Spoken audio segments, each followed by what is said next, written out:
नमस्कार दोस्तों, इस वीडियो में हम बात करेंगे आज के 5 बड़े बैंकिंग अपडेट्स के बारे में। आज का हमारा सबसे पहला बड़ा बैंकिंग अपडेट आ रहा है नॉन परफॉर्मिंग एसेट्स के बारे में। Non performing assets of banks decline to rupees 5.7 lakh crore in December 2020 and the recovered amount stood at rupees 2.74 lakh crore following a slew of measures taken by the government. Union Minister Anurag Singh Thakur told in Rajya Sabha today. Union minister Anurag Thakur ने कहा कि non performing assets जो banks के हैं वो कम होकर उनकी amount आ गई है 5.70 लाख करोड़ पर इन दिसंबर 2020 और जो रिकवर्ड अमाउंट है वो 2.74 लाख करोड़ रुपए है, यानी कि 2.74 lakh crore non performing assets को रिकवर कर लिया गया है। ये अपडेट बैंक कर्मचारियों और बैंक्स के लिए बहुत ही अच्छा अपडेट है। अब बात करेंगे नेक्स्ट अपडेट के बारे में। नेक्स्ट अपडेट आ रहा है आईडीबीआई बैंक के बारे में। IDBI bank to seek approval for rupees 8,000 crore bond borrowing for financial year 22।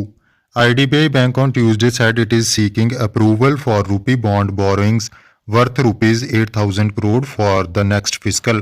A meeting of the board of directors will take place later this week. It is hereby informed that a meeting of board of directors of IDBI Bank Limited will be held on Friday, March 26, 2021 to consider the proposal for approval of rupees bond borrowings limit of rupees 8,000 crore for financial year 21 to 22. IDBI Bank said in a regulatory filing, the LIC controlled bank is just out from the RBI's prompt corrective action framework. Its managing director and CEO Rakesh Sharma earlier this week said that the bank will now look to grow its business in a calibrated way with the more focus on profitability and in improving efficiency ratios. जैसे कि आप सभी जानते हैं कि IDBI bank PCA से बाहर आ चुका है और आगे IDBI बैंक का जो मेन मोटिव है 8,000 करोड़ की कैपिटल जनरेट करना by the way of rupees bond borings worth rupees 8,000 crore for the next physical next financial year के लिए 8,000 करोड़ की जो बोरिंग्स हैं वो की जाएंगी। Rakesh Sharma MD and CEO IDBI bank का कहना है कि आगे बैंक को और ज़्यादा ग्रोथफुल बनाने के लिए और प्रॉफिटेबिलिटी लाने के लिए ये काम किया जा रहा है। नेक्स्ट बैंकिंग अपडेट है the supreme court has finally lifted the interim stay on banks for classifying loans that were standard as on August 31 as NPAs. Passing the judgment of the interest waiver case, the Supreme Court said the interim relief granted earlier not to declare the accounts of respective borrowers as NPA stands vacated. However, there shall be no order as to costs. उच्चतम न्यायालय यानी कि supreme court ने loan moratorium मामले में अपना फैसला सुना दिया है। न्यायालय ने सरकार की लोन मोरेटोरियम पॉलिसी पर दखल देने से इनकार कर दिया है। साथ ही न्यायालय ने लोन मोरेटोरियम अवधि बढ़ाने से भी इनकार कर दिया है। कोर्ट ने किसी और वित्तीय राहत की मांग को भी खारिज कर दिया है। कोर्ट ने कहा है कि सरकार छोटे कर्जदारों का ब्याज पहले ही माफ कर चुकी है। इससे ज्यादा राहत देने के लिए कोर्ट आदेश नहीं दे सकता। हम सरकार के आर्थिक सलाहकार नहीं हैं।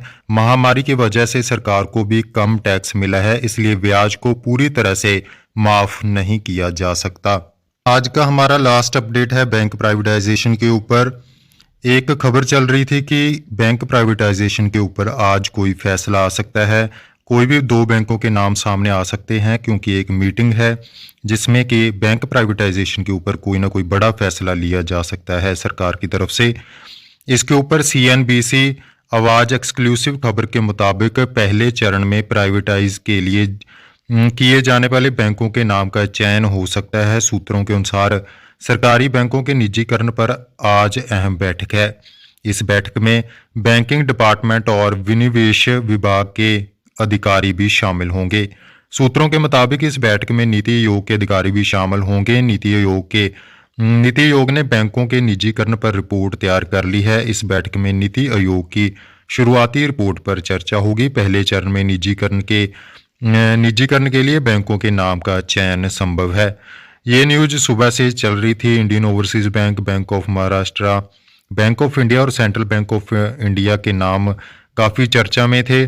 फिलहाल इस पर कोई भी मीटिंग का कोई भी फैसला अभी तक नहीं आया है। ऐसा अनुमान लगाया जा रहा है कि ये न्यूज़ फेक हो, क्योंकि जो सरकार जो फैसला लेगी दो बैंकों के प्राइवेटाइजेशन के ऊपर, वो सारा का सारा डिपेंड रहेगा इस फाइनेंशियल ईयर के बाद में जो भी रिजल्ट आएंगे, जो भी आंकड़े रहेंगे बैंकों के, उसके ऊपर सारा डिपेंड रहेगा। हो सकता है कि ये न्यूज़ फेक हो, क्योंकि ज़्यादातर सोशल मीडिया पर बैंक प्राइवेटाइजेशन के ऊपर आए दिन कोई ना कोई नई फेक न्यूज़ चलती रहती है। सो आज की वीडियो में इतना ही। बैंक प्राइवेटाइजेशन के ऊपर भी आपको एक अपडेट मिल गया है और बाकी बैंकों के अपडेट्स भी आपको मिल गए हैं। ऐसी ही ताज़ा अपडेट्स के लिए चैनल सब्सक्राइब करें और वीडियो को ज़्यादा से ज़्यादा शेयर करें ताकि बाकी साथियों को भी इसके बारे में जानकारी मिल सके। धन्यवाद दोस्तों।